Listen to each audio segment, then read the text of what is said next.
spinning. Right, There we go. okay. All right. And just, Tom, There let we everybody go. know that All right, thank you. we pledged allegiance. So we called the meeting to order, we pledged allegiance, and now we're going to hear from the treasurer's report. Okay.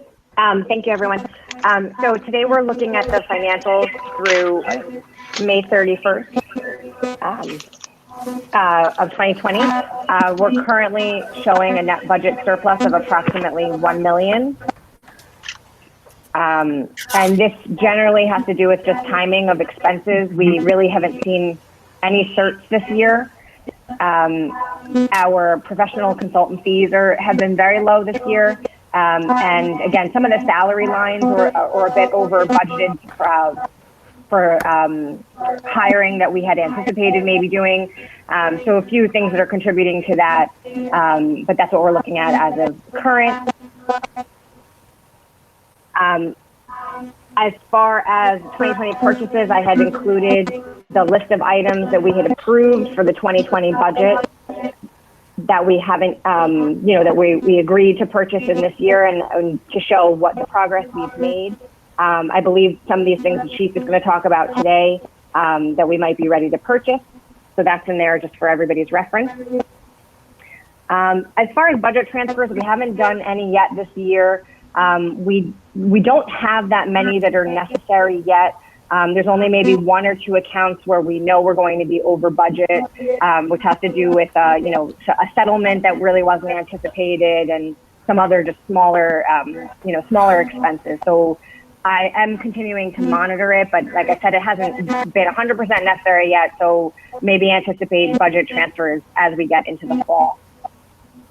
Other matters, Treasury Direct, as we've talked about in previous meetings, we did cease our investments in Treasury Direct in April. The rates really took sort of an unfavorable turn.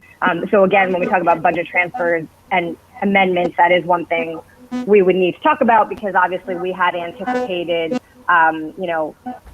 some revenue from our Treasury Direct investments that now it doesn't look like will come through this year. I looked the other day, I think the rates are about like 0.13%.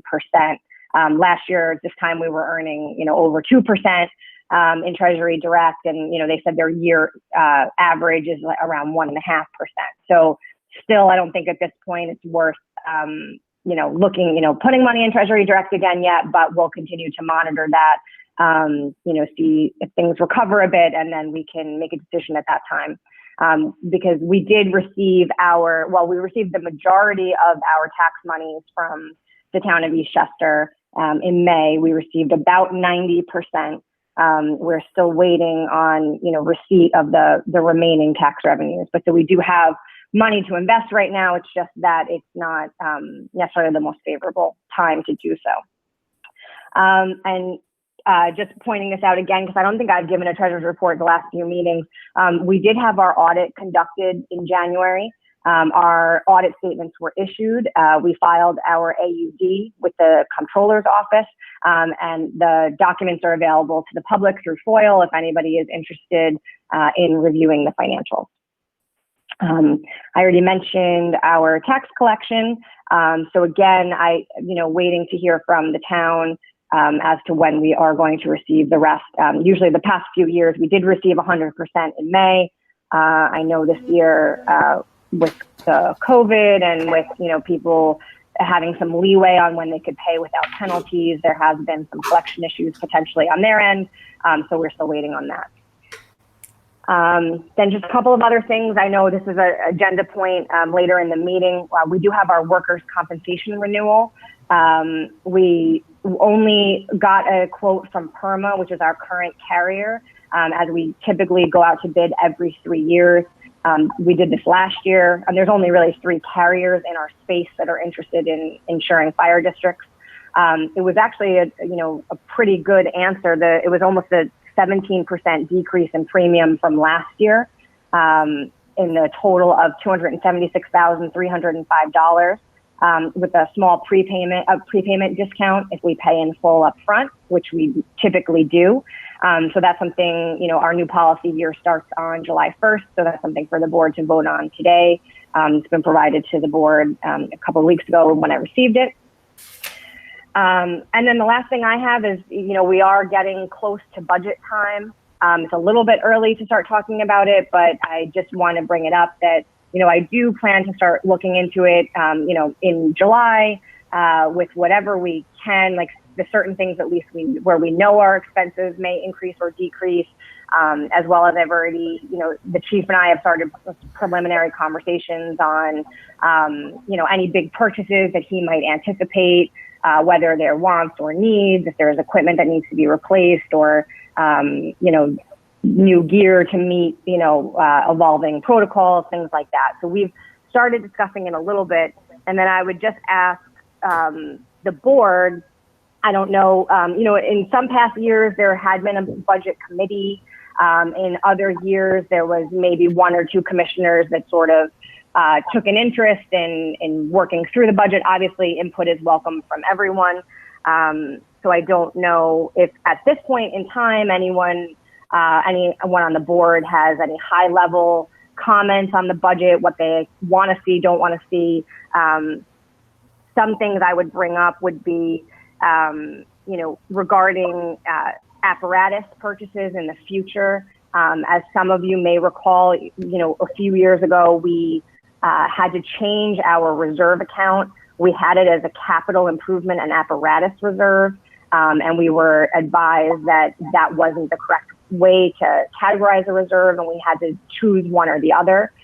So the money we have in reserve right now is specifically reserved for capital improvements.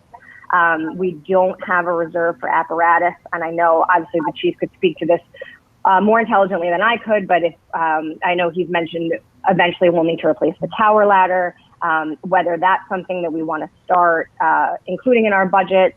That's one of the things to consider. And that's just kind of some of the high level things I can think of right now. So I don't know if the board has any comments yet on the budget, but I just do, want to remind everyone that we're going to start working on it, and the comments are welcome from everyone.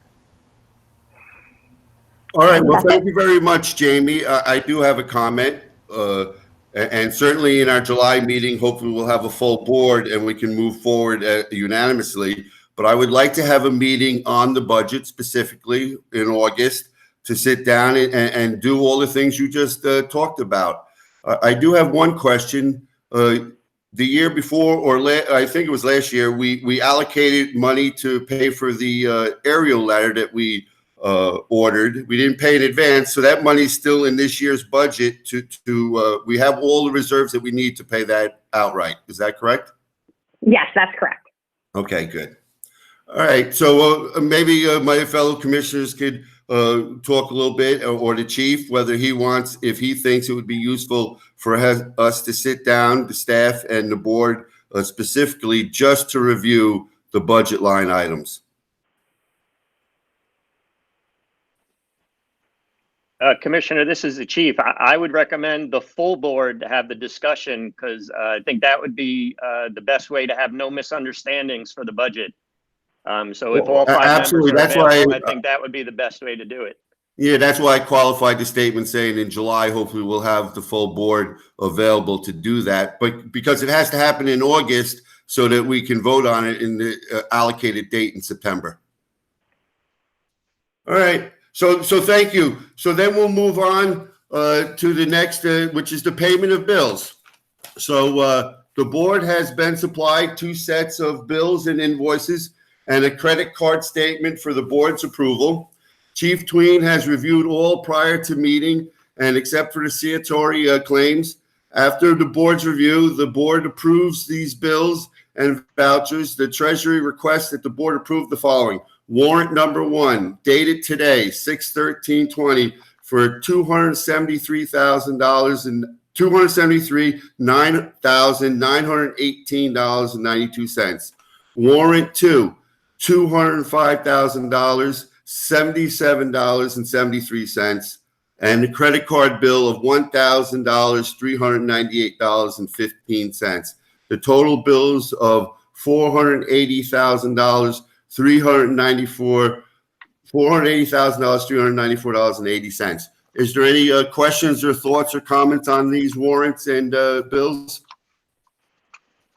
No, I would give you a motion to pay them. Okay, so I'll second that motion. Are you good with that, Brian?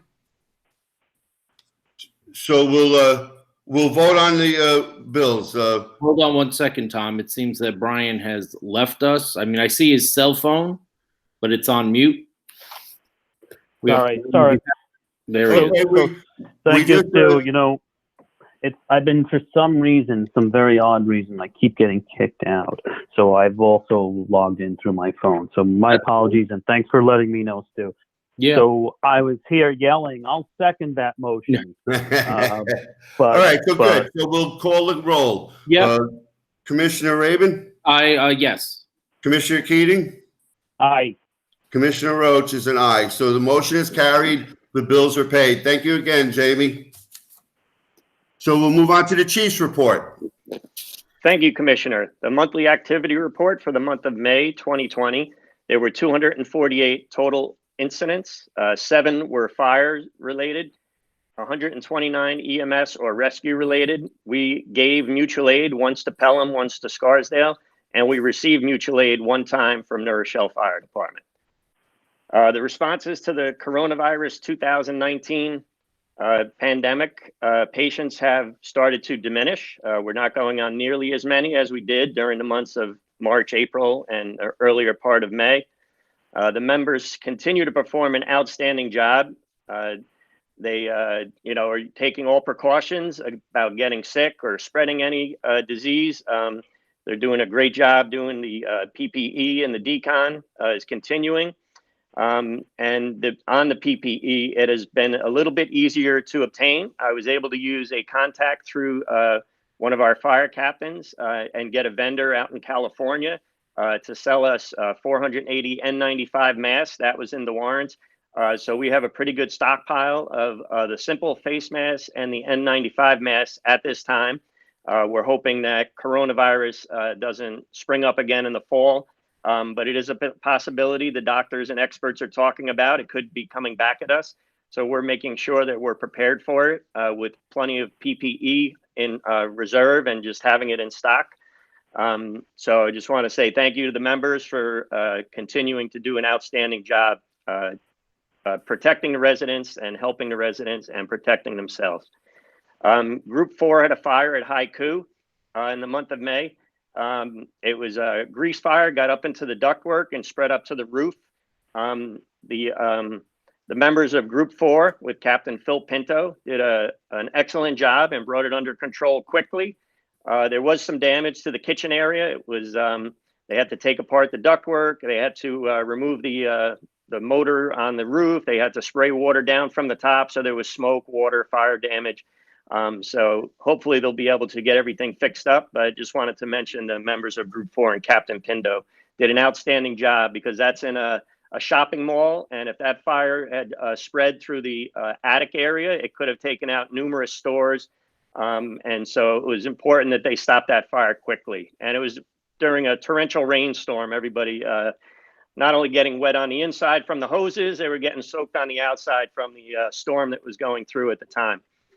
Maintenance mechanic Tim Dalton has been busy with several painting projects. He's working on painting some of the trim up in the north end and the apparatus floor walls at fire headquarters. He mentioned that some of the firehouses have been neglected to the point where he feels that we should have a painting company come in and give us pricing for to paint all the trim, because he would have to rent scaffolding or booms or whatever to get to some of them. Some of the firehouses are very tall and there's not a lot of good access for him with a ladder. So I wanted to see the feelings of the boards, if we could possibly get some painting quotes for some of the houses where the outside trim needs to be painted. He feels it would take him a year to do some of these firehouses by himself without help. Vehicle maintenance continues through the use of outside vendors. The Pierce new ladder 16 is coming along nicely, and commissioners have been forwarded the weekly progress photos. The estimated date for completion is July 29th. At that point, I'll conduct final inspection. At this time, they're not doing in-person inspections at the factory. due to coronavirus. They've been doing them remotely through cameras and remote inspections. If things get better by July 29th, which I doubt they will, but if they do allow people, then I'll be flying out there for a day to do the inspection in person. Once it's done, then it gets approval to send it to the dealership in New York, where it goes to Firematic, the dealership, to mount the radios, and all the tools, brackets have to be fabricated locally. At that point, once it's delivered to the dealership, we're required to make payment for the majority of the ladder truck. We can hold back the amount of money for mounting the tools, but once it's given to the local dealership, they will say, we'll give it to you tomorrow. So we have to come up with the $1.114 million and then hold back maybe $30,000 that was designated for tool and radio mounting. So I don't know if there needs to be any sort of approval, or it was already approved for Jamie to issue the check once it's delivered. But we are required by the contract to, upon delivery to the local dealership, to pay for the majority of that truck. Vehicle maintenance continues through the use of outside vendors. Firematic and Ruscon take care of the apparatus. I guess I mentioned that. Fire prevention and code enforcement activities continue with numerous plan reviews. They have recently, within the last 2 weeks, begun to resume inspections. They're wearing N95 masks, wearing gloves, social distancing. But due to the fact that they were only doing plan reviews in April or May, they did not make a report. All it would say was that they were reviewing plans. They normally give you the list of inspections that they go on and the issues that they find. So they said for June, they will start redoing their reports. So the commissioners will get reports for the June meeting. Currently, there are 3 members out on long-term absence. 1 member continues to work on restricted duty. Members are still directed to communicate with Dr. Goyle when they're absent. I'll consider and consult with Dr. Goyle when we feel we can resume to send members that are out absence to the doctor. I have to check with her and see if she's just doing telemedicine. I believe doctor's offices are starting to open up, so I have to talk to our doctor in White Plains Urgent Care specifically and see what her procedures are. But once we're able to send people back there, we'll continue to do what we did before coronavirus. As far as one of the members out on long-term absence, he feels he should be back in a few weeks. So that will be good news. He feels he's made enough progress. He's going to see his orthopedic doctors next week. So we'll send him for an IME. So hopefully one of the members will be back in a few weeks. I've been working with Assemblywoman Paulin's office on obtaining a SAM grant. At our last meeting, I mentioned that we asked her if she would issue us one. She has indicated that she would be willing to do it, but this is a very long process. And instead of doing it for the firehouse in Chester Heights, they said it would be okay to use it for the ladder truck. So they will assist with partial payment of the ladder truck, the new Pierce ladder being built, because it's a frontline apparatus to serve the residents of Eastchester, Tuckahoe, and Bronxville. But the SAM grant process is a 2-year process. So we're not going to see any money, if at all, for at least 2 years. So it's not going to help us. We have to pay, and then we get reimbursed for part of the ladder. But that is good. You know, any assistance from the state would be great. And I'm also working with the FEMA on getting coronavirus grants. It's very specific on what you're allowed. Initially, I thought our 1 member that was out and created sick leave, that we would be able to get reimbursed for the overtime created by his absence. I was advised that we would be able to put in for the time that the person was in on overtime and went on a coronavirus call. So we have to check on who came in and did they even go on any coronavirus calls down on engine 30 for that time. So it's not as helpful as I thought. When I was in the webinar, I thought they mentioned if people are out and you have to call people in, that we would get reimbursed for that overtime for that 24-hour tour. But apparently, if we went on a coronavirus call for 60 minutes, we'll get reimbursed for 60 minutes for that person, including apparatus. So we'll get fuel, whatever fuel we estimate that it burns. So it's going to be very tedious. Lieutenant Stupple is going to help me on that. Working on that grant, the coronavirus grant. So I'll advise the board as we put in for it. There's no cutoff for it. It's not like it was due by June 1st because the coronavirus pandemic is still going on. We have plenty of time to put in for the grant. There's no cutoff date on when we have to have it in by. So, you know, we do have a lot of expenses, the sanitizing of the rigs, the sanitizing of the firehouses, the overtime that I mentioned. So we will be putting in for that grant, but I don't know if it'll be as helpful as I initially thought, but, you know, any assistance that the federal government can offer us, we'd be more than happy to accept it. The washers and dryers have been delivered to the firehouses. At the last meeting, the board or some of the board members were concerned with coronavirus and having contractors coming into the firehouse. I was wondering at this point if the board still felt that way, that we want to hold off on having them installed. Are we going to wait until New York State reaches a certain phase, like phase 4, phase 3, phase 2, that we would have the washers and dryers installed? Tim had the price quotes for electrical and plumbing. We provided them to the board previously.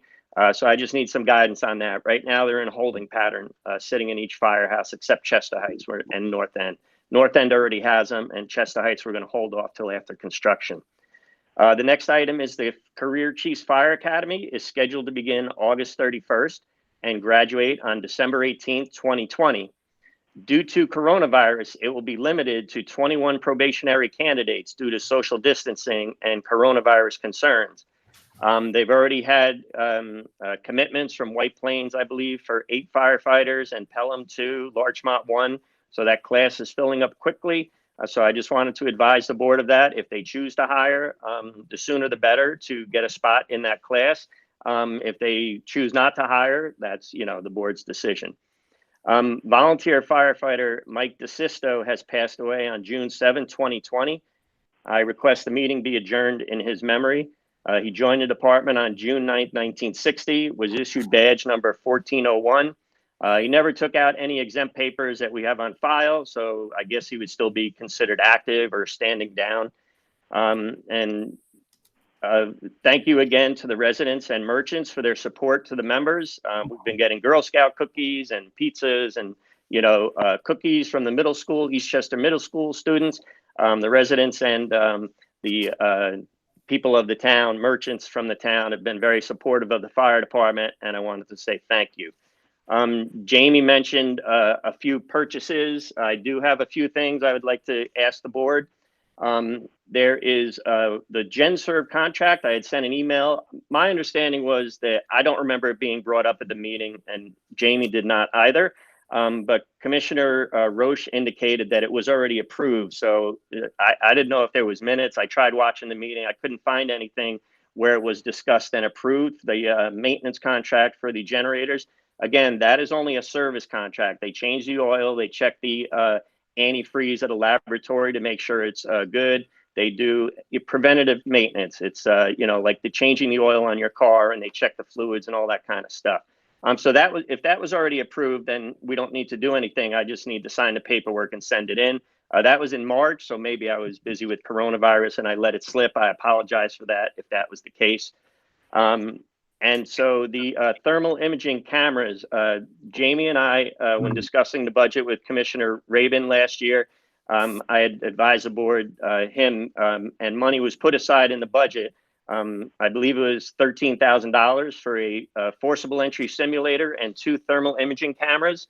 I have a quote from AAA. It is on New York State contract. It's $5,295 for each thermal imaging camera. It's on New York State contract PC 69006. So I don't have 3 quotes. We're not required when we're going to do it. It's the same camera that's already in 2102. They have truck chargers at $650, but we can just charge the batteries in the firehouse, and the guys can keep the cameras on their coat in a compartment. So, you know, or in the future, if we decide we want the truck chargers, we don't need anybody to install any wiring. You know, we'll just charge them in the firehouse and keep them on the truck. So I would request the board approve something that was already budgeted for. It would be, I guess, 10,000, about $52.95 times 2. Not doing math very good right now. So about $1,400, $1,500. And finally, the Chester Heights ice machine went out about 2 years ago. We discussed about not putting another ice machine down there due to the problems or the upcoming construction. We were able to get a quote of a ice machine that's on state contract. It's similar to the ice machine that we have in North End. It's a, let me get the quote.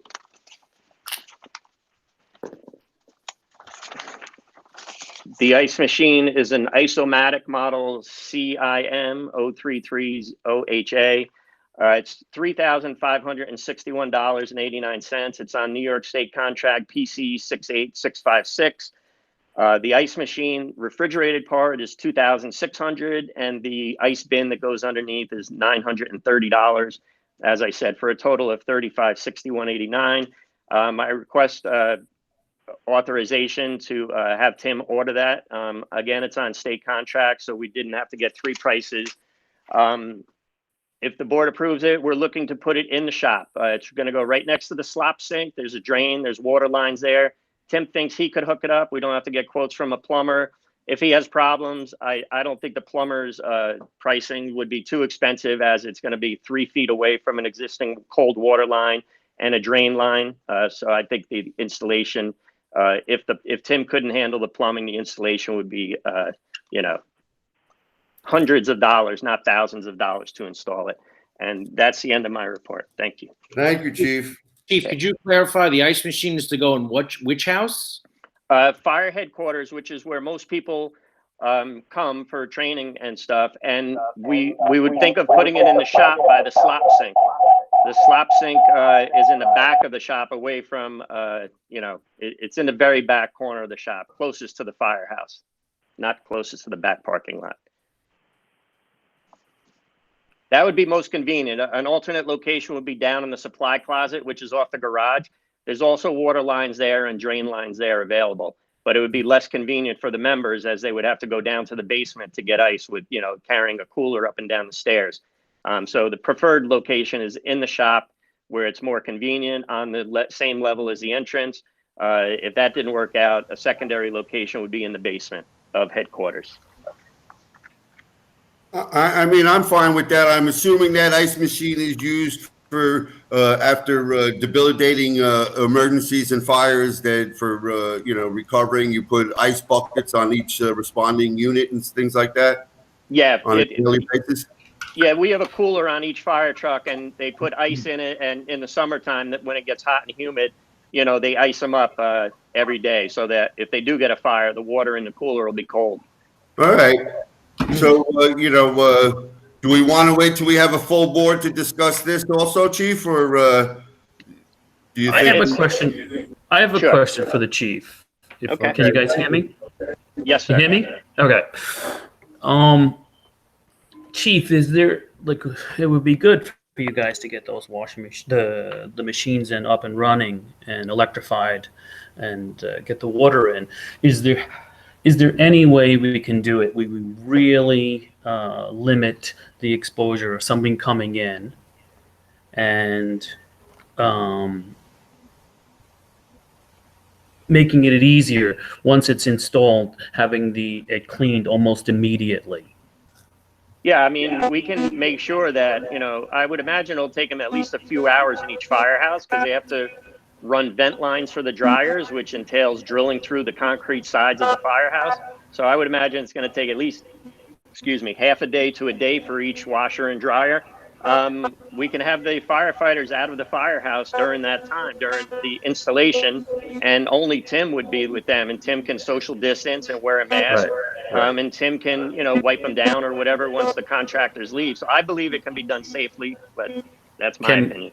And can we time it in such a way so that it can be cleaned with the electrostatic cleaning that we've been using it in all likelihood has been very effective, because nobody else has gotten sick, so to speak. So I think if we use normal cleaning methods of the Clorox wipes, we have wipes that we wipe down backboards and medical equipment after we get blood and everything all over them. So I'm sure we can wipe them down with the Kobe wipes, which are what we use for the medical equipment to decon them. I think we can properly decon them without the electrostatic sanitizer coming in. And then when he comes in on Friday, so, you know, if we wanted to call him in special just to hit those machines, we could do that. But, you know, I don't think it's necessary. But if it's the board's condition to have them installed, I'm more than happy to arrange it.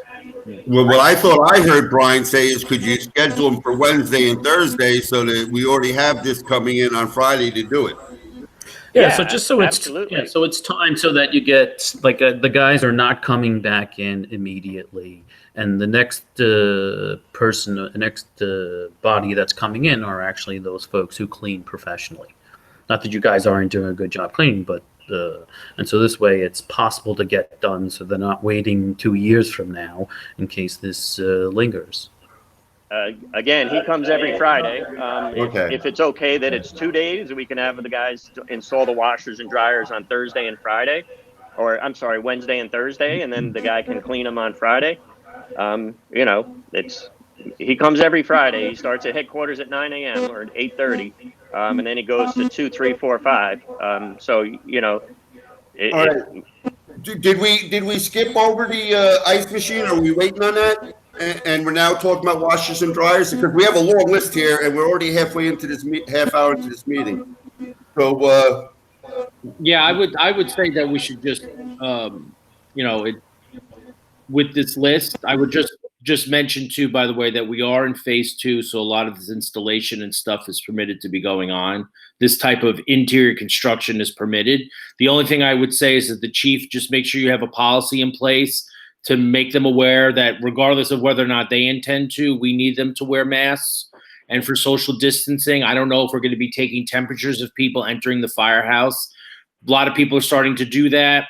I would rely on you to put in whatever policy you think is necessary for visitors for phase 2. And I think that as far as putting the ice machine in and getting these washers and dryers installed and ready to go, I don't see a reason why we can't move on that today. all right. Well, is Brian? I think No, do I? I mean, no, that I lost my. Can you guys hear me? Yeah, we Yep, can hear you. All right, so I'm toggling between the two every now and then to That's get lucky fine. and log back Chief, in. So I the, apologize to everybody for that. But I would say, Tom, so that Chief, the amount for the ice machine. What is? Do you have the amount on state contract? I do, yes. So we need that because we can't approve a motion to buy something without having the amount in front of us. So we need to know the amount for the ice machine. The ice machine with the bin is $3,561.89. Okay, so do you want the specific contract? Yeah, I would make a motion to permit the chief to purchase this ice machine and the bin off of our state contract, which he's mentioned, for the amount of $3,561.89. I would make that motion. I'll second that motion. Okay. Call the roll. Sure. Brian Keating, aye. Stu Rabin, Aye. Tom Roach, aye. So that passes. You have the authorization to go purchase that ice machine, have Tim Dalton install it in that place in the shops. Thank you, Commissioner. And just to Commissioner Rabin, we do have a policy of taking temperatures before any contractors come in. They do have to wear a mask while they're working in our buildings. So it was implemented earlier on. We haven't gotten rid of that policy. It's still in force. All right, great. So the next Commissioner Keating. Oh, I'm sorry. No, the next thing we're talking about, right, are these the washer. Commissioner Keating had something to say while you were talking. Commissioner Keating, No, what were you saying?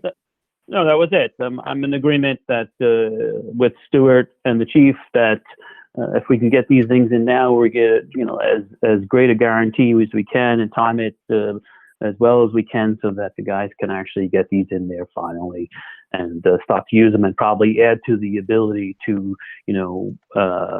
limit their exposure, given that even the clothes they're wearing, they just pop them in there. So I'm in agreement with it. If we can get it done, yeah. It was a long time coming. Stu, you had something to say? No, I would just move on to the washers and dryers, and would want the the amount that we're going to approve out of those quotes. Okay, well, we already approved the purchase of the washer and dryers. Right. That's why they're there. So now I guess if I go back, I do have one question about the washer and dryers, if I would, Chief. Sure. I noticed that you initially put in a quote for $7,000 from the cheapest contractor, and then you went out and got more quotes, and that $7,000 quote actually increased in the in between. How did that happen? The initial quote didn't include the dryer venting to the outside. So but did that worry you that the contractor that was giving us that bid didn't know to include that in the beginning? It was not included in their quote. I know that, and that scares me. That a company gave a quote to us to do work and didn't realize that they have to put a vent into a dryer. It wasn't that they didn't realize. They're going to use a third-party vendor, and they hadn't gotten a price yet from the third-party vendor to install the vents to the outside. Another great point. Why is the district, why are we getting a subcontractor? Why are we going to vendors directly to get these quotes and avoid the middleman? So, you know, I asked Tim to get the quotes. Tim got the quote from a plumbing company. Two of the plumbing companies will install the. I'm sorry? They don't really do plumbing. That's why they contract it out. They're a pool service company. Bev Aqua Plumbing and Heating. It says okay, plumbing whatever. right in their name. Okay, I saw their site. Well, I'm not going to get into semantics. Yeah, Bev Aqua is a pool company, but I don't think it's the same business. Oh, okay, my mistake. Okay, but they weren't the lowest quote, because once they put in their quote for the venting to the outside, the Guglielmi Plumbing and Heating Company for plumbing with a quote of $89.50 was the lowest plumbing quote, and that was the company that did the Bronxville boiler. I mean, I haven't seen these quotes since last month, but when they did come, and the reason why I know the quote was revised was Bella Aqua's was $7,850. Their original quote was $7,000, and then they had a $7,850 quote with the addition of the vent that you're now talking about. When I'm looking at my email from April 24th that I sent to the board. Guglielmi Plumbing and Heating is $89.50. Bev Aqua is $95.50. Really? Citron Brothers and Plumbing and Heating is $10,600. That's just for the plumbing. The electrical work was Crest Electric, was only including an outlet for the dryers and not the washers. So now I believe that they were $22.30. Lapolis Electric was $4,008.40. ECNY Electric was $42.47. So that's the email from April 24th with the updated quotes for Tim. I don't know the $7,000 quote from. All right. Well, like I said, I'm saying it from memory. I'd have to go back myself. Right. I thought I saw them write $850 onto the quote. Maybe I have the original quote wrong.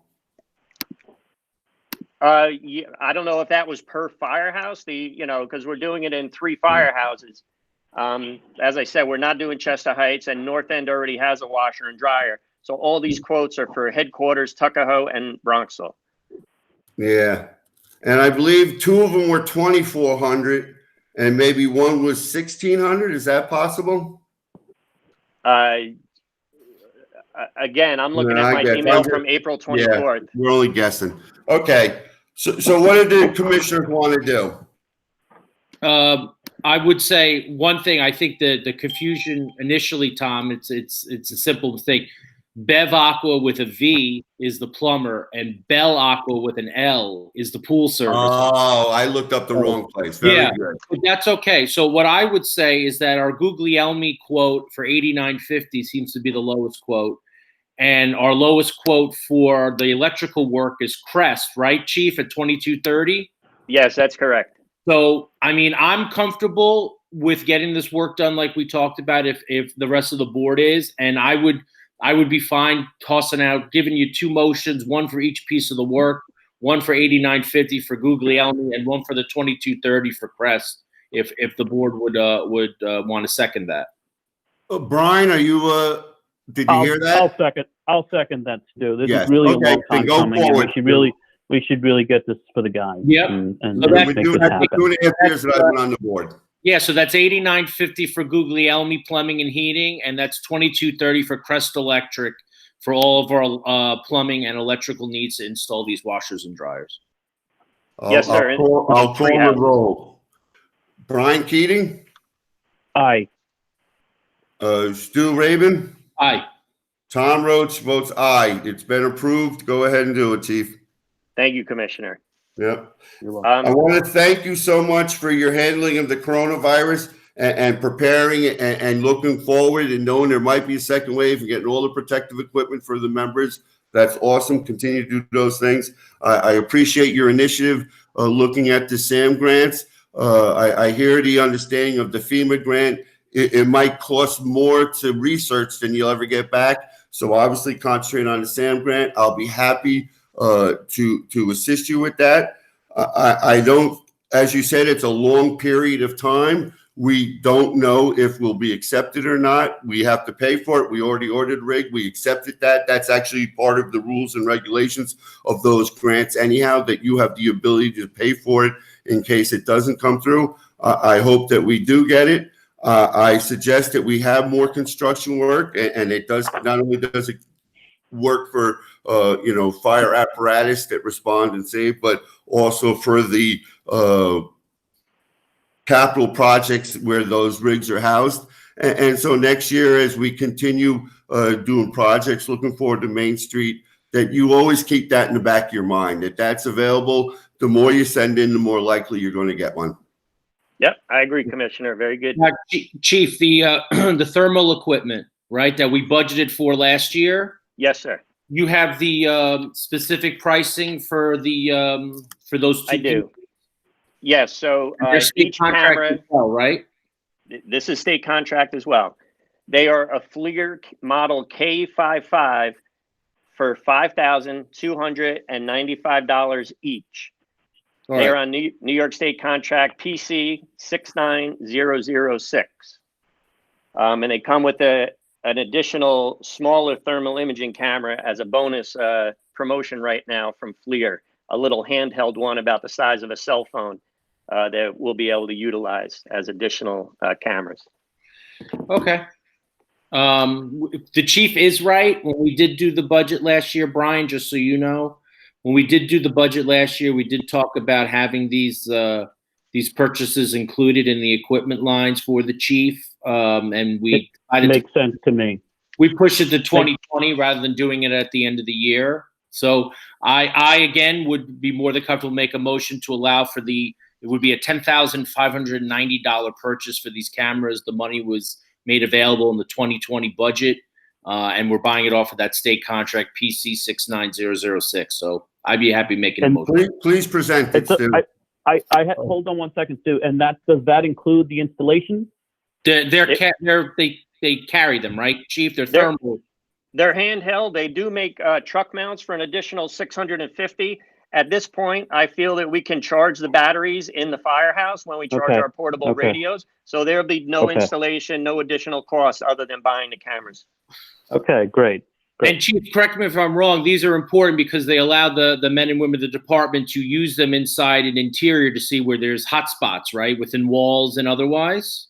Yeah, not only that, but also during searches to locate victims. Okay. So they're very important, and it's going to be replacing the one on engine 30, which is probably 18 years old, and it's also going to replace the second oldest one.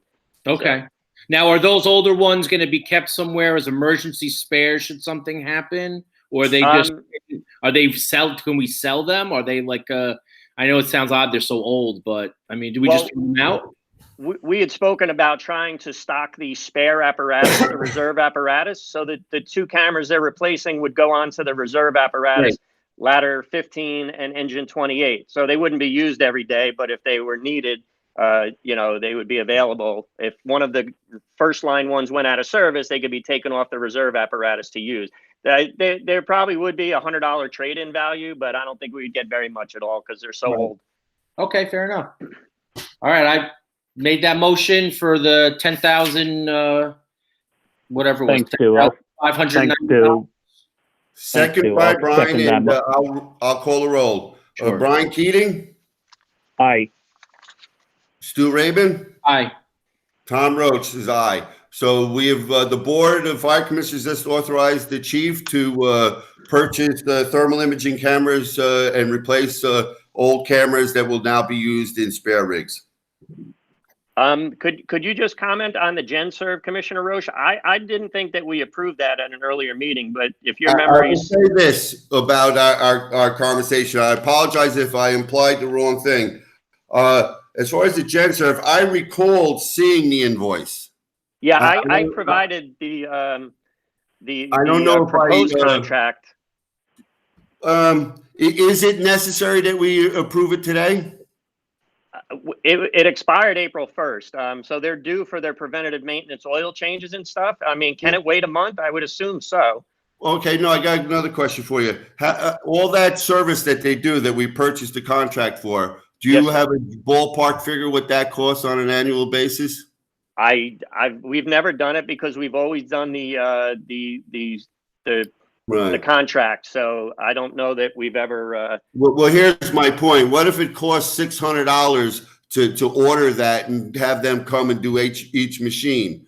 Would $3,000 and making sure it's being done be better than just signing a contract? And I mean, I don't know how the work is. You know, is Tim with them when they come? Do they make an appointment? Do they take a mark? As far as I know, Tim brings them to the generators. I don't know if he stays there, if they're there for 5 hours. I don't think Tim. Well, they come, right? Yeah.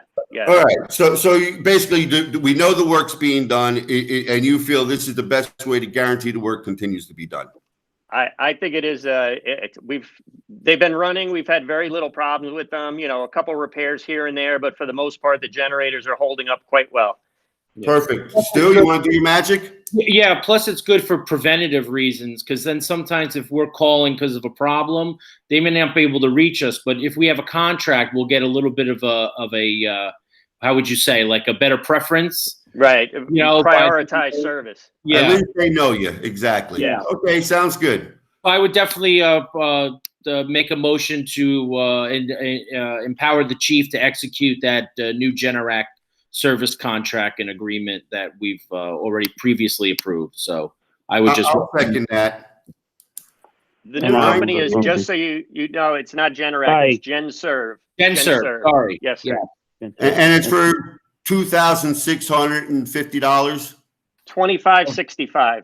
$2,565. $2,565. So $2,565. We're voting to approve the chief enter into a contract with GenServe for the maintenance of our 5 generators at the price of $2,565. Stu has already proposed, and I have second. I will call the roll. Brian Keating. Aye. Stu Rabin. Aye.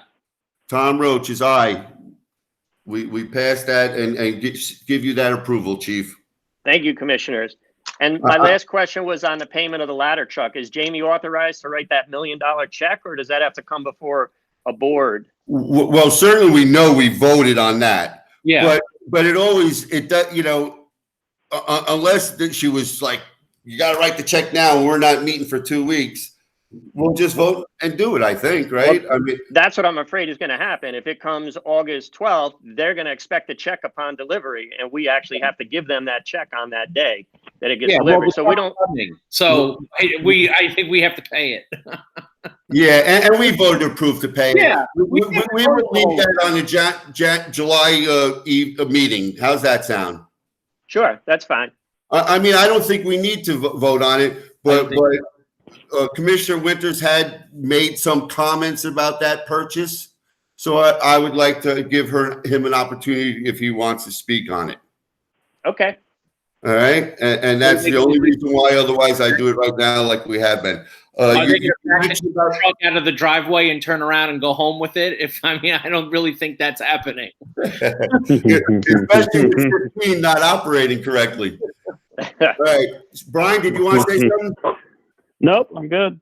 Okay. So you mentioned fire prevention. Thank Captain Pintavalli and firefighter, because they're doing a great job. I know, you know, obviously they can't go out and do those reports. They were social distancing. But normally they're very informative, full of everything that the fire prevention office is doing. And I think they were a great addition to the monthly report when they did come, because it showed the commissioners and the public how much work is being done. The paying for the aerial, again, we just talked about it. I have a question. Traditionally, who did the painting in the firehouses? If you go back 25 years, the members would do interior painting up to 8 feet. They were, we weren't trained in using scaffolding and things like that. Maintenance that usually Vinny Spadaro would do. But if you're talking about painting a whole firehouse, I can remember maybe 15 years ago, they did have a company come in and do headquarters, and they did all the trim, window trim, the roof line trim, all that kind of stuff. So we have in the past, if you're going to concentrate on a whole firehouse, they have gone out and hired outside painters to do it. And do we have to RFP that? How do we go about? I think if it's over $20,000, it has to go to RFP. So it would depend on the cost. We would have to get like a ballpark number to determine that. Jamie can correct me on that. This is Commissioner Keating. I think there are some items, though, that should probably be taken care of relatively soon, and that my guess is that they shouldn't be that expensive. One of which is the chief and I are out on the north end, and some of the crown molding that connects the front facade with the roof is missing. Concerned about squirrels getting in there, and so maybe we can get a price just to have that piece fixed and then painted so that it doesn't get any worse. We don't have critters getting in there. I agree. I think that Tim should see the small jobs and take care of them automatically as he goes on as part of his thing. If he's not capable of doing it, then he has to reach out to somebody. If it becomes costly, then we have to discuss it. But if it's very reasonable, like you say, then just get it done. This is new business. So again, I want Commissioner Carlo and Commissioner Winter to have an opportunity to opine on it. But I think this is the season to get it done. I mean, if you've identified housing, painting that needs to be done, exterior painting in firehouses, I think that we should reach out and start getting that cost so we know whether we can get 3 bids or we have to RFP it. Okay, I'll talk to Tim on Monday. Chief, the piece that you remember the piece that I'm talking about, right? North End. Yep. Yeah. So that shouldn't take too much money. There is obviously concern to try to have Tim go up there. So it might be better coming from a company where it's not that much money, and clearly they have the requisite indemnification insurance.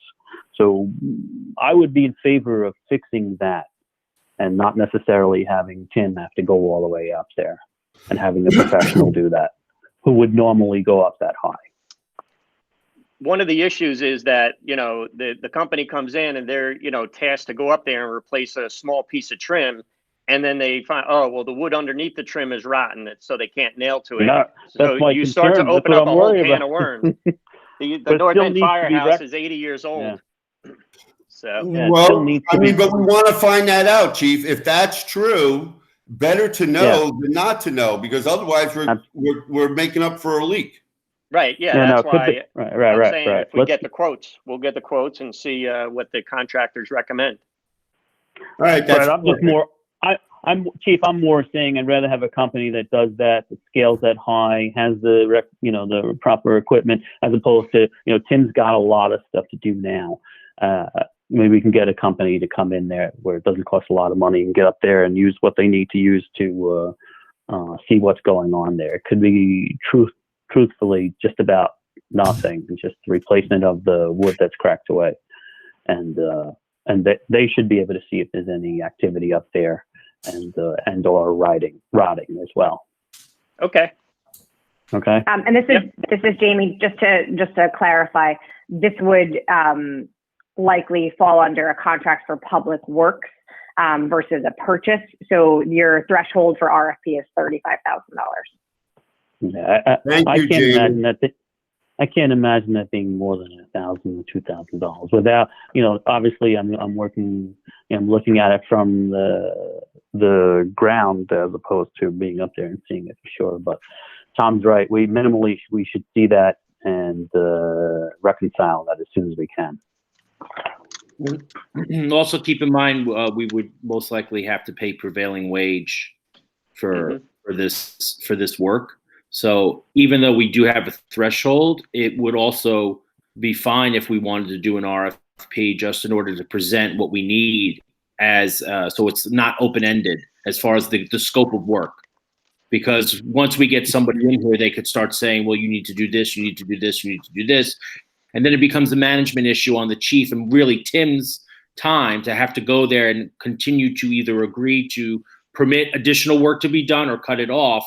And sometimes that causes money to get away from us because we don't have a closed scope of work. So if we want to do a district-wide painting and exterior, freshening up, Tim should provide the chief with a detailed list of everything that's wrong, and we should itemize it into important so that we can get the important stuff done, definitely completed, and then worry about the secondary stuff. Preventative too. I think that's a good idea, Stu. That's even better. That's smart. All right, perfect. So again, I apologize that we can't make a final determination on this, but we all agree it needs to be done. We'll let the other two commissioners opine, and then we'll move forward with it, hopefully before the fall. So the next three items are resolutions and that we need to put forth to the board. And I'm actually very pleased with this first resolution. It's a workman's comp premium. And every year, this premium for the last decade has gone up. And finally, we've done some work and we've talked to our broker. The whole board met with Kevin Barry. We spoke to him. We talked to him about the injustice of how high the premium was compared to the claims. And even though the claims have gone up some years, like 2018, we were able to bring the cost down. Last year, we saved $40,000. They reduced the cost of our workman's compensation, $40,000. And this year, we've reduced the cost another $50,000. And I think that's fantastic. And that's the work of the board working together, recognizing that there's an injustice in the cost ratio to the expense or the benefit, and then questioning it and asking it and getting results. So I thank the entire board for that effort. And I'm pleased to announce to the public that as I read this resolution to pay the workman's compensation, it is now $90,000 less than it was 2 years ago. So whereas the Eastchester Fire Department has engaged Arthur J. Gallagher Risk Management Services Incorporated as the representative for procurement of workman's compensation insurance, and whereas Arthur J. Gallagher Risk Management Services Incorporated has, on the district's behalf, solicited proposals from workmen's compensation insurance providers for the board's review, and whereas the Eastchester Fire District, via its Board of Fire Commissioners, have reviewed such proposals, now therefore it is hereby resolved that the Eastchester Board of Fire Commissioners confirm and approve that the chairman of the board, on behalf of all other fire commissioners and the Eastchester Fire District, execute the Workmen's Compensation Insurance Policy Agreement proposed by the Public Employees Risk Management Association, here known as PERMA, in the amount of $276,305. So that's $276,305 for 1 year term beginning July 1st, 2020 and continuing through July 1st, 2021, pursuant to the page 7 of the agreement. It is further moved that said signature and execution must be performed no later than June 29th, 2020. Can I have a second? I'll second that. Thank you, and I'll call a roll. Commissioner Keating? Aye. Commissioner Roybin? Yes. And Commissioner Roach says yes. So workman's compensation has now been approved. Hopefully Chairman Winters will execute that and we'll be protected for another year. Now our next resolution is our Westchester County IMA Emergency Communications. Whereas Westchester County wishes to supply emergency communications equipment, including control stations, mobiles, and portable radio communication hardware, installations, and supplies to public safety first responders from fire, emergency medical services, and law enforcement agencies within Westchester County to support emergency communications and maintain a safe and reliable means to communicate while serving the residents, workforce, and visitors of Westchester County, the program. And whereas Westchester County will purchase the emergency communication equipment using various funding resources and distribute such equipment to local municipalities, fire districts, and hospitals for the use on primary first-line emergency response equipment, fire and emergency medical services, authorized law enforcement dispatch locations, and hospital facilities. And whereas the fire district will use the emergency communications equipment to communicate on the county radio communication systems to provide public safety, first response, and fire and medical emergencies. And whereas Westchester County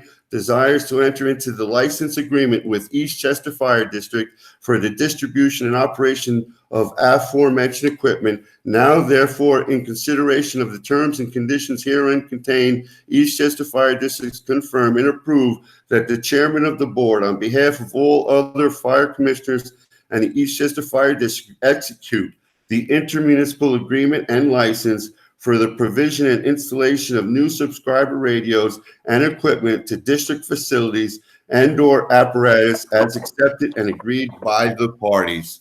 Can I have a second? I'll second that.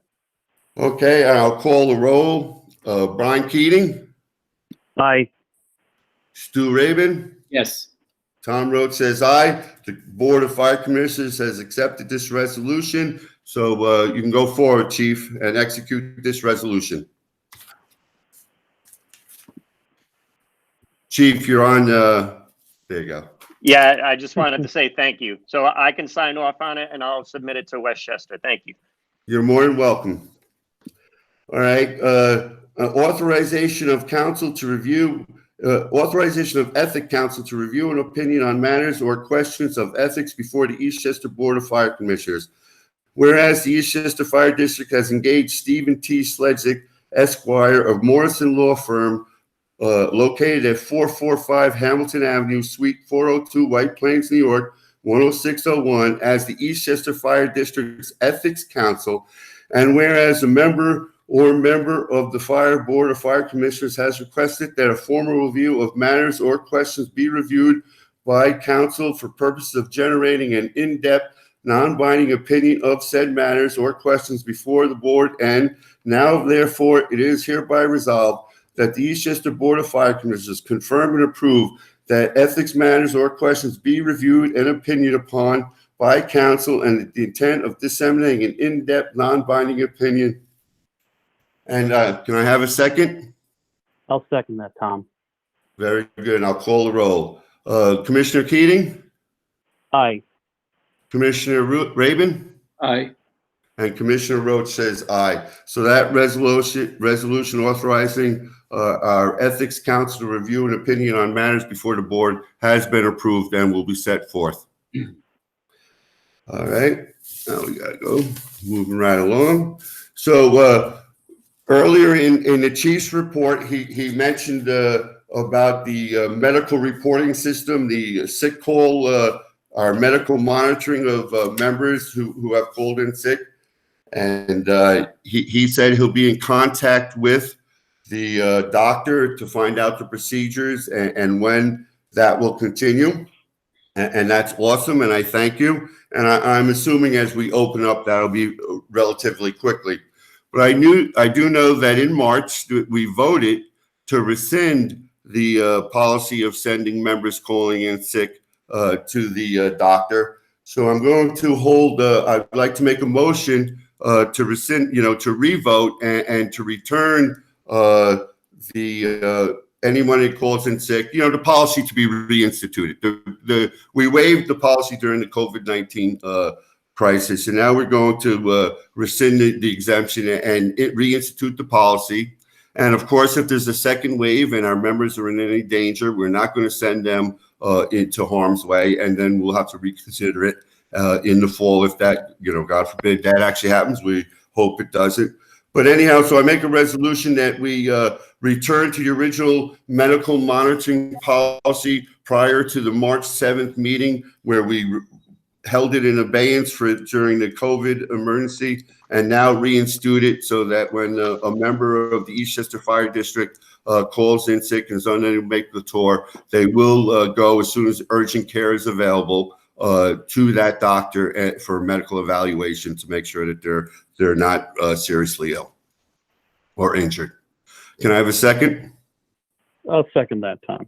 Thank you, Brian. And now I'll call the roll. Commissioner Keating? Aye. Commissioner Rabin? Yes.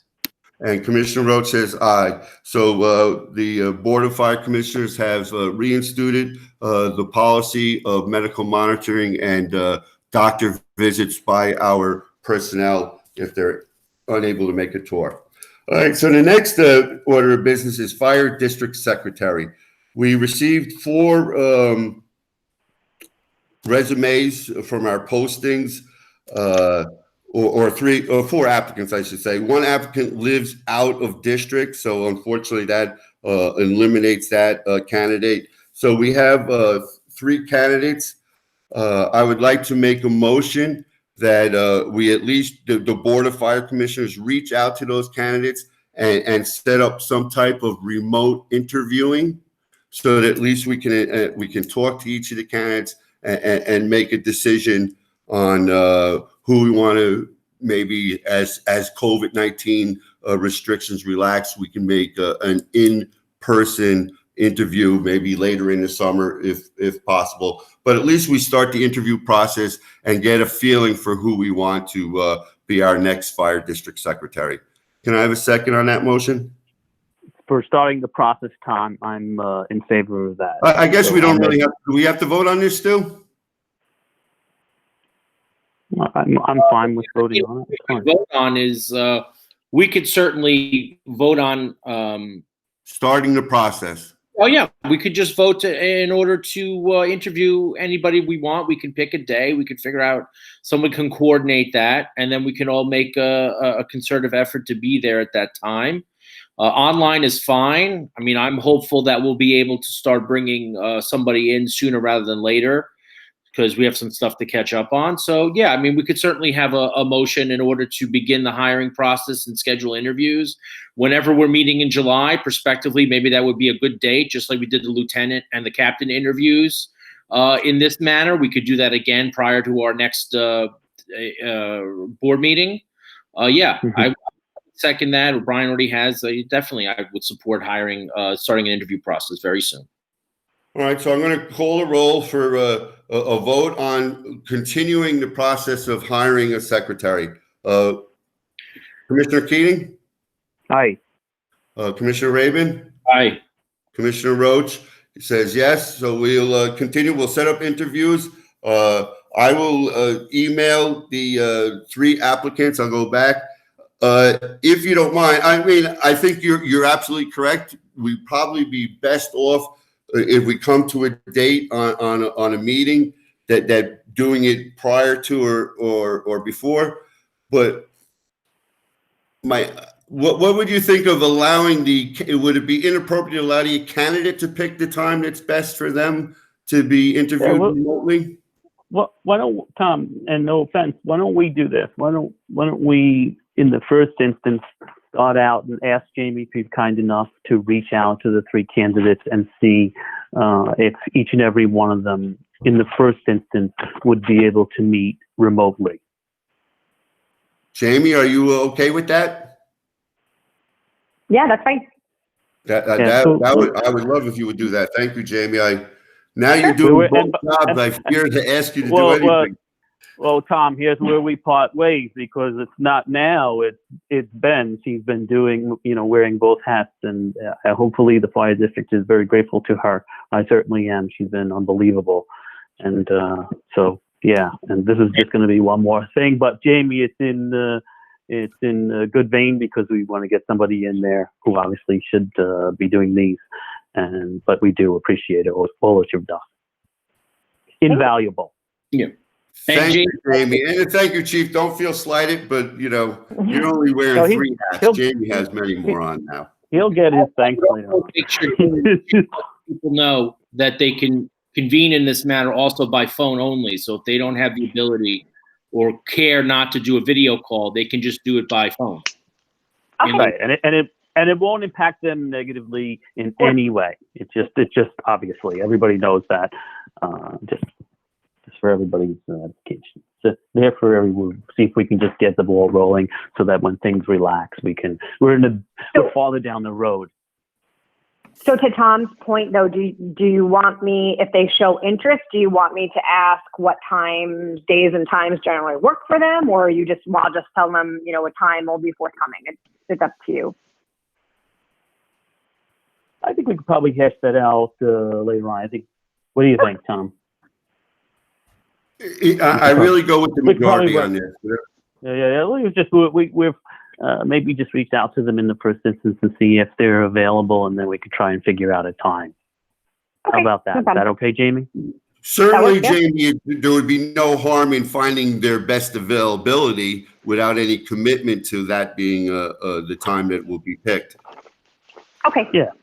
We're just trying to get through, and we're going to adjust to anything that comes our way. That's all. Okay. So thank you. All right. So the next item is hiring firefighters. I'm going to abstain from this conversation, and I'll allow anyone who wants to have that conversation to take it.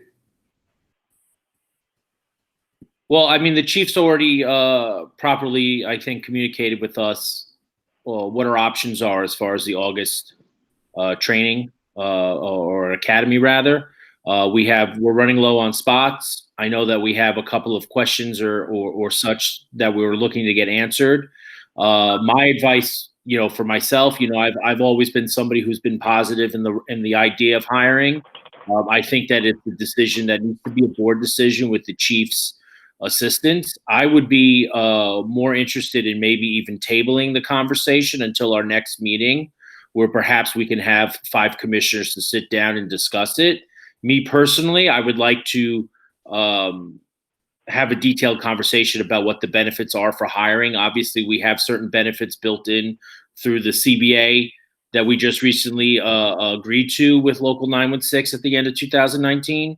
But I feel that, I'm only one commissioner. I have one opinion.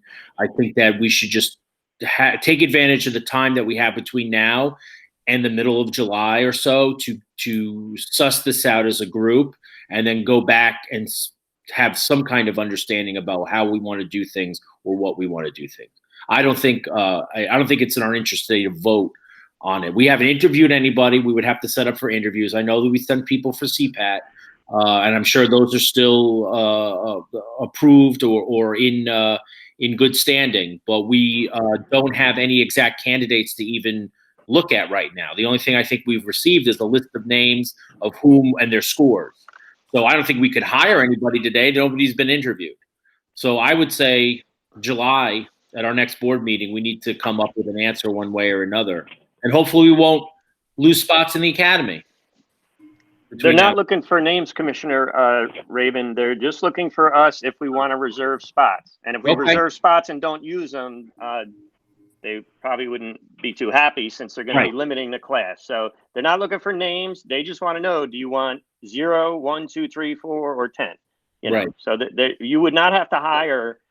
They're just looking if your intention is to hire. And, if your best intentions are to hire and something changes in the meantime, you can't control that. But they're just looking for a canvas from all the departments. As I said, White Plains has already confirmed 8, Pelham 2, Larchmont 1. So they're just looking for your intentions. And if you want to wait for a full board meeting in July, then that's proper. If that's what you feel is the best way to do. They're just looking for a number from each department to reserve a spot for us. That's all. Okay, fair enough. That's all. Yeah, so Stu, thank you. And Tom has abstained from this, so clearly we can't even vote on that. Right. And we also, for me personally, I want to give him the opportunity, accord him the opportunity after things get fleshed out, that if he can, to participate. So that's the bottom line. So and thanks Tom for abstaining also. Okay, so the next thing is the IT services. We sent out an FRP, and it resulted in two very similar bids. I mean, almost identical bids. We need to pick one of the two, and then decide: do we want to do interviews? Do we want to interview both? Do we want to interview one? I mean, certainly we need the specialists to improve our security and our communications and our website. We've already got that bid approved and the RP sent out. So basically now, again, we want to vote on how to move forward, whether we need to set up interviews or we could just pick one of the two now based on our reading of their RFP response and bid, which are very identical as far as cost goes. Brian? I'm amenable to, I'm flicking out here. I'm happy to vote on it now. I do think it's very important. I think we need it. I think we need it desperately. And so I'm happy to take a vote on it now. Okay, Stu, do you have any thoughts? I would agree that it's always been important, and I think the proposals were both well done. I would be interested to know if Brian has an opinion about which of the proposals we're leaning towards. I do. I like, obviously, the one that they're already, the Sullivan one, which is already in the municipality, and they're doing work for municipalities. I particularly like those letters of recommendation. So clearly with the right, making sure they're clearly insured and all the right important items. I personally would prefer that one. Okay. That was the Sullivan company that had worked for all the municipalities and had all the work experience and recommendations from the people that have employed him. Correct. I mean, again, I was very impressed with both of them. I think they're both capable of handling our needs. The costs are identical, very similar anyhow. Maybe it's a $5 an hour difference, if I recall it correctly. I mean, I like that one has more experience than the other, is a bigger type of corporation and can handle anything that we ask of them. So, I mean, again, what do we want to do? Do we want to make a decision now, or do we want to interview it? It's really, I guess, I would like to vote now. We're not bound by the need to interview them. They are bound by the need to interview the board if they're selected. That was part of the RFP. So they will still need to sit down with either the board as a whole or individually, which right now in COVID, it may make sense for them to do that individually. So if Brian is inclined to voting, and I'm fine. Fine. Yeah, I'm inclined. Stu, you're able to tell the public the two companies that are they're vying for this? I have their paperwork here. So you mentioned Sullivan Data, and the other company is sole proprietorship. It's Alex Sarkozy. Sullivan Data is located at 1520B Front Street, Yorktown Heights. Alex Sarkozy is located at 444 East 85th Street in New York City. So if we are moving forward with Sullivan, then we just need a motion to approve Sullivan to accept the proposal by Sullivan Data. That amount is $7,500. It would be a resolution in authorizing the chief of the department to accept and execute the proposal and agreement for $7,500 for district-wide appraisal of data security, hardware, and technology services. So if anybody would like to make that motion. I'll second that motion. Tom? I'll make that motion. Yeah, Brian's making. Tom? Okay. Okay, cool. Tom's making it. All right. So Brian Keating made the motion to hire Sullivan Data, and Tom Roach seconded it, and now Commissioner Roach is going to call the board. Commissioner Keating? Aye. Commissioner Rabin? Aye. And Commissioner Roach is an aye. So, Chief, you'll execute that RFP bid with Sullivan Data, and I guess formulate a plan. That's another thing. At the next meeting, or in our individual or board meeting with Sullivan or their representative, kind of give them an overlook of what we're hoping to accomplish, and then let him look at what he thinks he can add to it.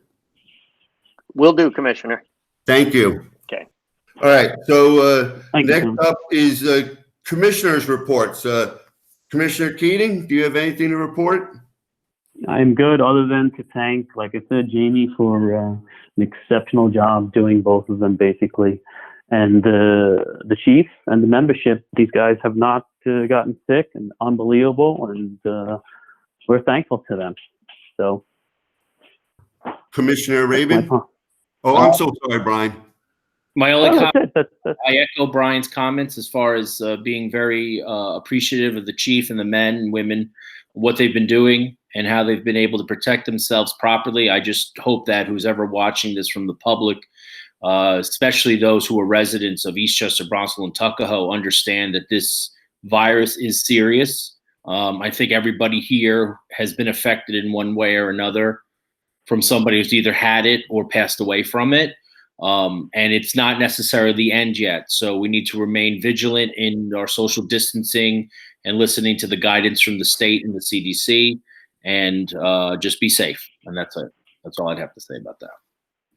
Thank you. Yes. And of course, remain vigilant is the word. I mean, I think it's been a long time. I think we all have virus fatigue and stay at home fatigue. But we have to continue to think about our health and our neighbors' health, and just do all the things prescribed by the Center of Disease Control and common sense. I'd also like to make we don't have much going on with Chester Heights. I just want to assure the people we are moving forward. Nathan sent an email leaving it up to the board about do we want to require a performance bond? Do we need all risk insurance and things? Any comments on those topics? Tom, we should just I'm sorry, Stu. that as soon as possible. And I don't think this is a voting matter. I think it's a board to deliberate. So hopefully either prior to or on our next July meeting, we can finalize the question there and just get it done. It's long overdue. So you're suggesting, and I think I agree with you, that this really isn't something that we need to vote on because we've already voted on it numerous times. It's just that someone has to contact Nathan and say, from obviously, I think we need a performance bond. Right. The cost. I mean, it's not like we're putting money up front. I mean, we didn't do a performance bond for the apparatus like we did when we got the 3 engines, because we didn't pay up front. So I mean, I don't know the cost of these things, but they are holding up the bid package. So maybe I don't know how we can complete this work unless we wait till our next board meeting, which I was going to propose be like the 3rd week in July at an evening. We've had trouble originally. Tom, I'm sorry to interrupt, but what if we make a motion just to be able to make that decision within the next week, and with all of our colleagues, either in an email or on the phone call? Well, we would have to have a formal meeting in order to do something like that. We can't. Okay. All right. So, right. Fine. Okay. So fine. Sorry. We should just, I think a performance bond is 99% of the time is part of a bid anyway, because usually if you're bidding out, it's an article or a like this, and a project like this. I think Tom's right. I mean, I can't see us not doing a bond. It doesn't have to be this complicated as it seems to have been made by our attorney or our engineers. But I think that if we need to just have a prospective conversation, I don't think it's a voting action. I think it's just an understanding of how we want it to be written. How about all risk insurance? That was another thing that he mentioned. I don't really have any experience in that, and as it pertains to Nor do I, Tom. So I would say All right. we need to accord follow ourselves up an with another opportunity to look at it conversation. closely for the district. Obviously, my email with Nathan will include all the commissioners, Chief Tweem and Jamie, and therefore, like Brian suggested, this has already been approved and voted on by the board. We do not need to wait till July 29th to tell Nathan how we want to do this. So I'll formulate an email responding to Nathan, and hopefully, if any commissioners have an issue with what I said and Nathan says and how we should go forward, they will interject and we'll solve this. And so then can we move on to the next item, which is when do we want to schedule our next board meeting? So we've had some back and forth with this, Tom, and there's some folks, the Saturday meetings, or one or two of our colleagues have had trouble with the Saturday meetings. So we've been luckily we haven't had that many. This is, I think, third for the year. We've met a few times during the day also, but maybe we can do something like even next month, meet in the evening, and then the following month meet during the day, and then the following month meet again on a Saturday, so that there's that everybody is sort of per quarter, giving in a little bit to try and find some common ground where we all get together and we all have 5 commissioners. That's and I'm happy to give away, me personally, vacation days throughout the year to do that. And I hope my fellow colleagues would do the same. So that's what I would say. So if you want to try for next month in evening, I think it's fine with me. Just got to let me know well enough in advance so I can get the time. And then follow up with during the week in August, so that I know the union, Steve mentioned that sometimes Saturdays all people have in the summer, and so we wanted to try to accommodate those wishes also. So maybe these next 2 months we meet once in the evening and once in the middle of the day, and then we then must meet in September in the evening, and we'll make sure that happens. That's a compulsory, if I'm not mistaken. So. Yeah. That's my suggestion. So if you want to try and just let everybody know that we'll try to get together next month in the evening or during the day, one of those, totally fine with me. I would also say, Tom, it will be July by the time we're meeting. We will be in phase 4 at that time, as long as things progress. Phase 3 will begin June 23rd. Phase 4 will begin July 7th.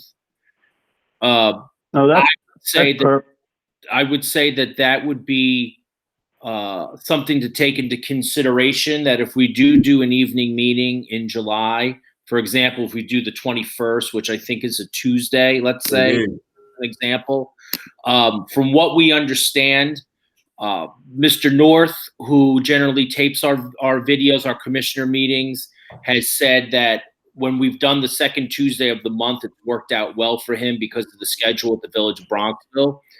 If we choose to do an evening meeting, we should maybe plot it out into that July area of the month with the intention of seeing how Bronxville Village's protocol is at the time. If we could do it again in person, I don't want to rush into it, but if there is an opportunity to be in person again, we should have that discussion offline with the board to see if enough people are comfortable. There are also ways that we could do a hybrid meeting where we could be some in person and some online. And it may allow us to get into the normal situation. I would also mention that the governor's state of emergency as it regards the town municipal law expires on July 6th, I believe.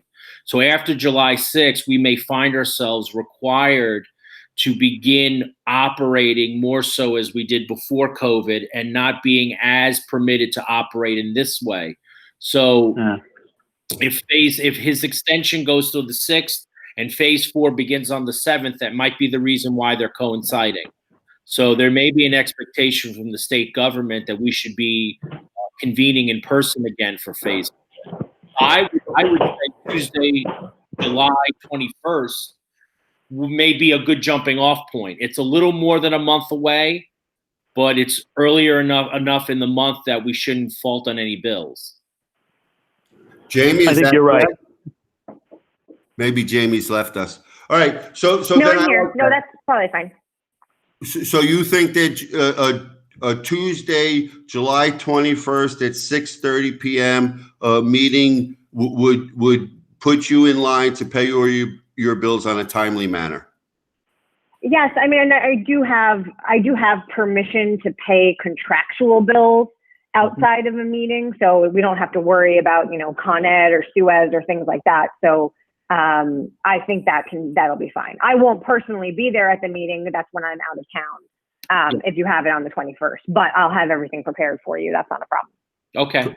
And enjoy your vacation if I don't speak to you before then. Thank you.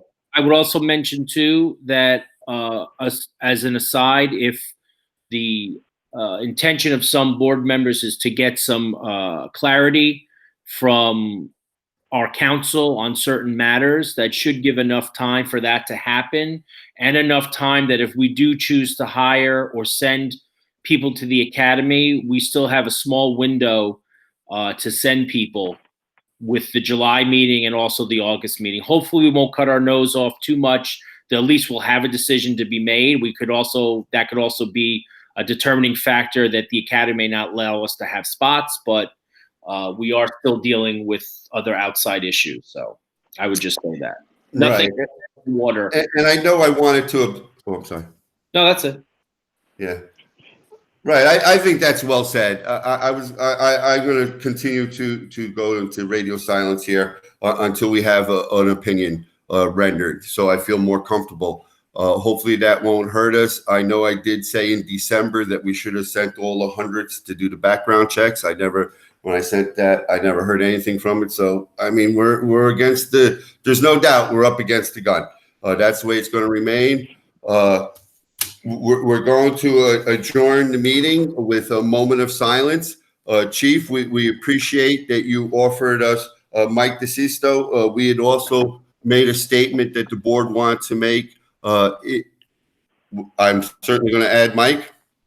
I apologize that he's going to get mixed in, but that was something that we had planned in advance. So could I just say one thing, Commissioner? I'm sorry to interrupt. Yesterday, I sent an email out about the radio ESS annual service contract with them. It normally gets sent out in April. That's when it was due. But because our vendor passed away, Don Owens passed away in March, they sent it out late. I only received it yesterday at, I think, 12 noon, and I sent it to the board at like 1:15 p.m. If possible, if it's not too late, hopefully the board has had a chance to look at it. It's an annual payment of $87.42.48, and this covers the service on the all the radio equipment. It's gone up $125 a month due to the adding of the digital lines. We went from analog telephone lines to digital tie lines, fiber optic lines from the light path. So it is a little more expensive than normal. But it's necessary, and if possible, I would ask the board to approve it at this meeting. Hopefully everyone had the chance to look at it when I sent the email yesterday, and if it has to be tabled to next month, so be it. What service do they offer, Chief? So it includes infrastructural annual preventative maintenance. It provides emergency fixed service available 7 days a week, 24 hours a day. It excludes physical, liquid, chemical, lightning damage, misuse. Any programming is extra, antennas. It doesn't include the antenna cables. Backup batteries are not included, and the wiring. Those would be quoted separately. But it does give us a better contract rate, $95 an hour during normal business hours, $142 after hours, and $190 on Sundays and holidays. So it's something that we have so that to make sure that our radios are taken care of and they're available 24 hours a day if the radios go down to provide us service. How often did you use it last year? They do the annual preventative maintenance. And because last year we had all the brand new equipment installed for the UHF radios, we haven't had any problems with that. The VHF radio is 18 to 20 years old. And when I sit down with the board to discuss things that we need to upgrade for next year, the VHF radio system is going to be one of the things that's mentioned. So on an annual basis last year, I don't know that we had any trouble with the VHF radio. And as I said, the UHF radios were brand new. They were just installed last year. It's a board decision. I would recommend it. We get it every year since I've been chief for the last 3 years. It's just, preventative maintenance and offers that emergency response service for problems. Did you use their services in the last 3 years? Yes, we've had problems with the radios in the last 3 years. Yeah, that's why we upgraded the UHF radios. Usually the problems were with the Verizon tie lines, but we still needed ESS to come in and diagnose that it was a tie line problem, and then they would contact Verizon. So they were in quite frequently the last 2 years prior to last year. So 2017, 2018, they were in probably once every 2 or 3 months. So it was good that we had it then, huh? Yeah. I'm going to say, guys, yeah. I don't mean to apologize for interrupting. I didn't, Chief, and I apologize for this. I didn't get a chance to see it, and Okay. with the promise to look at it right away. I'm hopeful that we could just table it for next month, as long as we're okay to do it until next month. Well, we're already expired since April 1st, so I guess another month we'll just be expired another month. I don't know if they'll offer us the 24-hour service. I would say we're pretty good customers to them, so hopefully they would honor it. Mm-hmm. But I can't guarantee it. It expired April 2020, so we're 2 months past.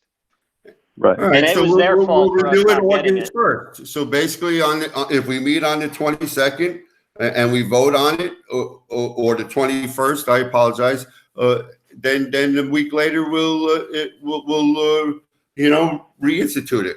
That's fine. As I said, they only provided it to me yesterday, so they have to understand that we can't turn it around in a day. So if we wait till next month, I'm sure they would understand. And make sure that we don't pay for what we didn't use. I mean, make sure it's redated August 1st to 20 to July 31st, 2021 when we execute it. You know what I mean? Yeah, as long as we don't need it in the meantime. If they, Well, if they say that, in the then meantime, we're gonna have a hard time trying to do that. we want to be covered, but we don't want to pay for the coverage. They're going to say we still. Well, we're not covered. Coverage. Actually, we're not covered because they haven't given us a letter of extension. So we all know how insurance companies work. All right. So are we ready to adjourn, or do we have more comments? I'm good. Just again to thank the guy. Really, seriously, thank you. All right. So we'll adjourn with can I have a second of that motion to adjourn? I'll second that. And a vote, Brian? I'll make that motion. Yes, and a vote. The roll call. Brian Keating. I apologize. Aye. No, aye. Stu Rabin. Tom Roach says aye. All three commissioners voted to join the meeting. We'll have a moment of silence. The members of the Eastchester Fire Board would like to take a moment of silence to express our sorrow for the extreme loss of life of Americans and the world, including, unfortunately, Mike DeSisto, a deceased volunteer firefighter, and the hundreds of thousands of COVID deaths, the unfortunate loss of George Floyd life, and the many police officers, civilians killed and injured in the protests that followed. We ask that an end of systematic racism and that peace and prosperity return to all America.